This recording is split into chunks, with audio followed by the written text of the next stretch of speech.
This is my review of the I Pro HUSH Guitar. So first off, here's the case. Actually, I really like it. Like, it has kind of like a fabric look and feel to it. It doesn't maybe come out in the video, but it feels really nice and premium. It has metal handles and it has two compartments, which are really well thought out. So you put the body of the guitar, it kind of snaps into here, which is nice. And it's got these two mesh pockets, and it comes with a whole bunch of accessories in here already, like your guitar cable, and it comes with a USB for charging, even looks like a little whammy bar, picks, and this is for the headphones, instructions, and it comes with a strap. So one for carrying the guitar, which is this one, and then it has like an additional one for the case itself. So you can carry it, just by the handle, or you can use a strap and kind of tuck it away nicely. So everything fits into the case really well. And then there is the separate compartment on the bottom here for holding the guitar itself. And again, it's got like Velcro straps. It has lots of extra padding on the top and on the sides and on the bottom. Overall, like, I'm just impressed with how well the case is thought out. So here's a quick pan over the guitar itself. Overall, like, I think it's a really unique style. I really like it. Like, it's kind of like almost like an art piece. And it's very compact, and it plays just like a regular guitar. So overall, I've been really impressed with it.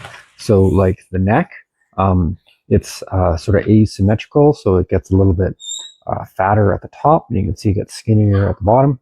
So if you're sort of soloing and playing the lower notes, it makes it a lot easier to do.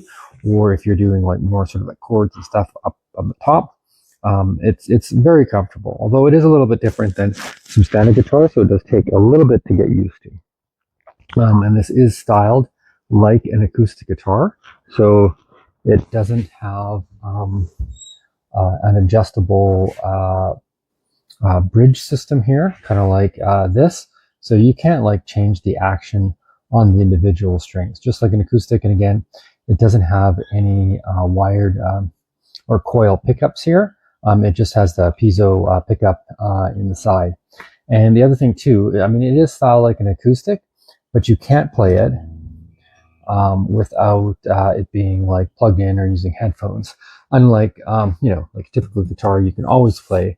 And this basically makes the same amount of sound as a typical like electric guitar without it getting plugged in. So that's a bit of an adjustment for me. The tuners, they all work pretty great. They're pretty stiff, so it doesn't accidentally get bumped out of tune.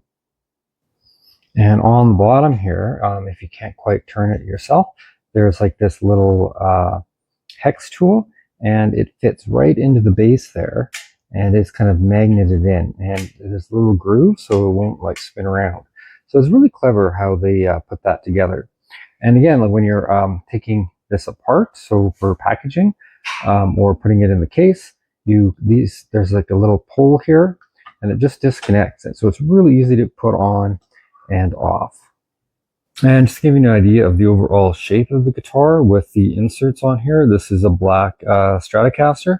So if I kind of put it up here like this, you can see that the grooves pretty much match the Strat exactly. I mean, it's a little bit longer on the top there, but kind of like along here. And then if I switch sides, this groove here, it's almost identical to kind of like the Strat setup. So when you're playing it, it's super comfortable because this is fairly wide, and it doesn't feel particularly foreign. One thing that's different, because it doesn't have a traditional headstock, you can't put it in a guitar holder that hangs the guitar like this. It doesn't work so well because there's nothing to grab onto it. Although I did find that it worked for my rack, although it does kind of like rub on this side here, which is maybe not perfect, but it does sort of like fit in there. So it'll depend. If it's a little bit too wide for your rack, it's probably just going to fall through. So it depends. I mean, that's one criticism, is it's kind of hard to put away because it just doesn't fit the same sort of racks as a traditional guitar. And if you rest it kind of like just on its end here, though, it's actually not too bad. But the tuner on the bottom, it does get kind of close. So it could put it out of tune a little bit if you're just sort of like resting it on the bass like this. Oh, and just in terms of size and thickness, here's just kind of like an idea of it by like a dreadnought styled guitar. So obviously much skinnier. And if I put it sort of like match up the headstock there, you can kind of just get an idea of how big it is compared to, like, an acoustic. And again, this is what this thing is trying to kind of emulate. So it's got a lot of built-in electronics, and I found it fairly easy and intuitive to use. And another thing I was surprised by is the screen is actually really good. It doesn't really come through on the video very well at all, but it's fairly like high resolution. But again, the video doesn't quite do it justice. And you can kind of see here that there's all of these different settings. So on the one end, you just have bypass, so it bypasses all of the functionality, and you can kind of go through the different ones, and there's like mods and delays, reverb, and then right down at the end you get like an equalizer, and then you can use it for tuning at the very sort of end, which works quite well. And then you basically just kind of pick, like, say if you pick reverb, then the next button over will allow you to pick which kind of reverb. So there's like hall, room, etc. And then there's a third one here, and it just allows you to sort of adjust the intensity. So that's kind of how all the different settings work. There's tons of reviews on YouTube and stuff. So you can kind of get into more detail if you're interested. But it didn't take me very long to learn out how to use these controls. I found it pretty like easy and intuitive. Master volume, and then they have like this tone boost and AR boost, and it makes a significant difference. It's actually quite nice. And again, like, you have the option of just turning everything off. And there is this Bluetooth button. So if you hold it down for a few seconds, you can pair it with your phone. So if you're listening through headphones or through an amp or something like that, you can play your music on your phone, and it will kind of like mix it in through here. So you can kind of play along with songs. So I found that actually to be quite nice. And there is a holes for like the strap that it comes with. So one there, and then one kind of on the bottom here. And then this is also kind of double usage. So you put your strap on there, and that's also where you plug your guitar in. Oh, and then just one more quick visual comparison. This is one of my favorite travel guitars. And unlike this one, it's actual like a typical acoustic, but it's just 3/4. But if I go through here, you can just kind of get an idea of the size comparison. So it is still pretty small, but obviously this one's a lot skinnier. But again, the advantage here is you don't have to plug it into practice. But maybe that's what you want. Maybe you want to go completely silent, and then this one you can just like use. You don't have to plug it into anything else, so you can just kind of plug in the headphones. But overall, I thought it was kind of a great redesign on the guitar. And again, the feel and playability of it is the most important thing. And I thought that was really great overall as well. Hello, this is the Donner Hush 1 or Hush I Pro. I'm not sure if it was 1 or I. This is just absolutely fabulous. I've been having so much fun with it. It's it's oriented more toward an acoustic style or format, but it's surprisingly versatile. It can do an awful lot of stuff.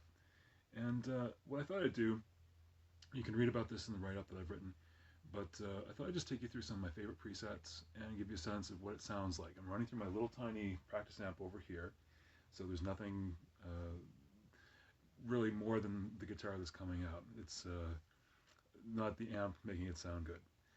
So anyhow, I'm going to go ahead and we'll start off in position number 1. This is just the most basic. It's sort of just a piezo sort of sound.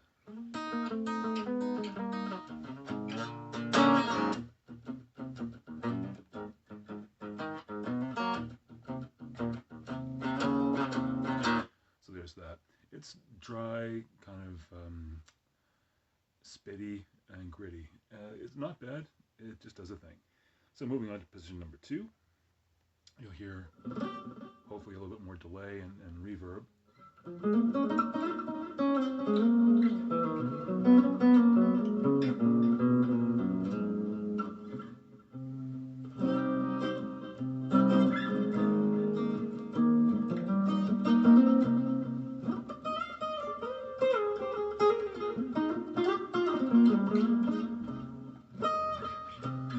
So that's a nicer, fuller sound.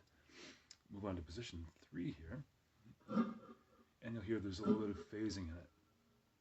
And that does a little song that I wrote a while ago.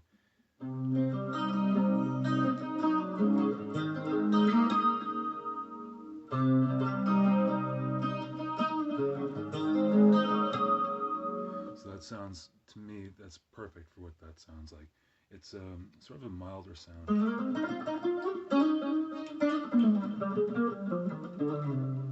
It's a little bit deadened because of the phasing. Move on to position 5. I'm going to skip 4. And I really like this sound.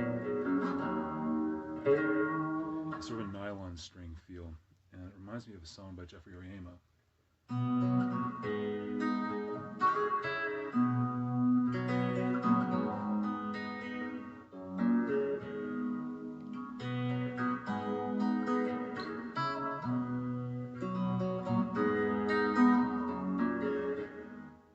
I just think that's very, very lovely. I'm going to move on to position 8 now. This has like a lo-fi delay.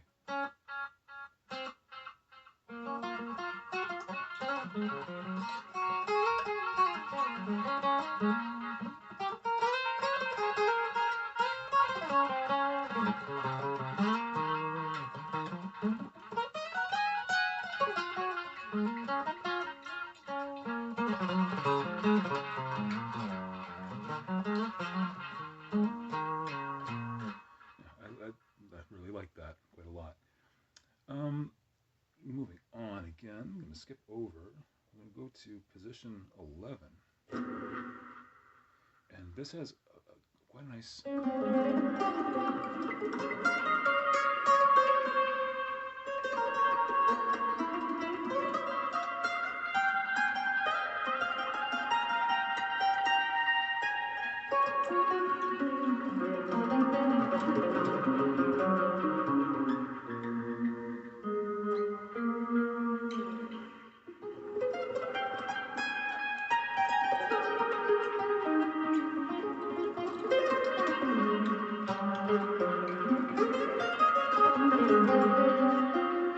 just absolutely beautiful, like a nylon string.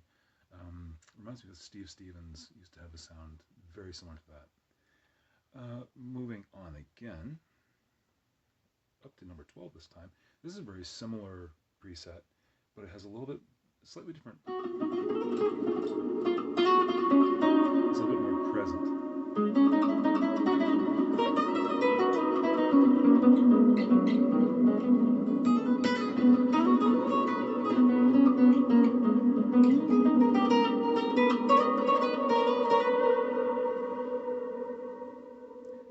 And number 13 has like a polyphonic shimmer delay, and it's just lovely. You can hear that come up.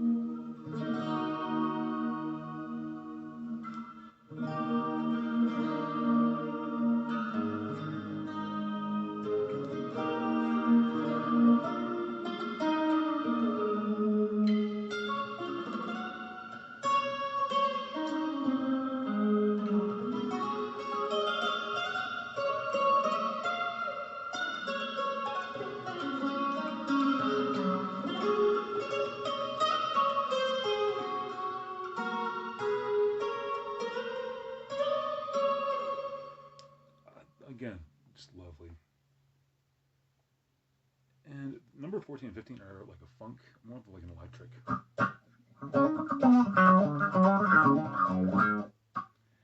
And 15 is more or less the same. 16 is more like a gain. And I don't really care for that too much. 17 is, again, more of a spacey.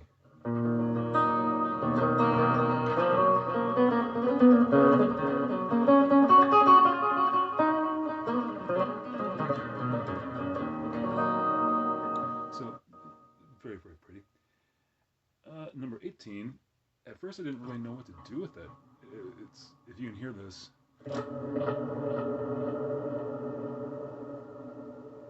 it's a space reverb with an expanding delay, and it sounds really strange at first, but if you use it to do something like a U2 or like the Edge sound,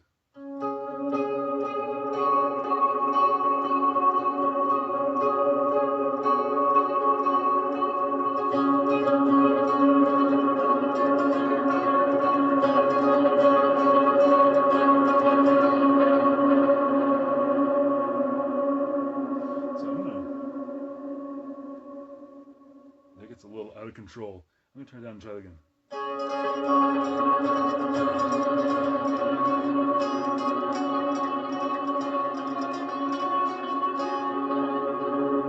So hopefully you're able to hear that. And that's not all the presets, obviously, but that's just the ones I kind of favor. There's a lot of similarity between them in the sense that it's all sort of an acoustic tonality with different levels of gain, or pardon me, with different levels of reverb and delay. But I think it's actually really versatile. I've been having so much fun with it, and I would absolutely recommend it. The only issue I have is the price. I think the price is a bit high, but it has a wonderful feel, and it's light as a feather, and I absolutely adore it. Regardless, I hope this has been helpful, and I wish you all the best. Thank you. Quick preview real quick. This is on PO1, just basically bypassed.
It's insane, right?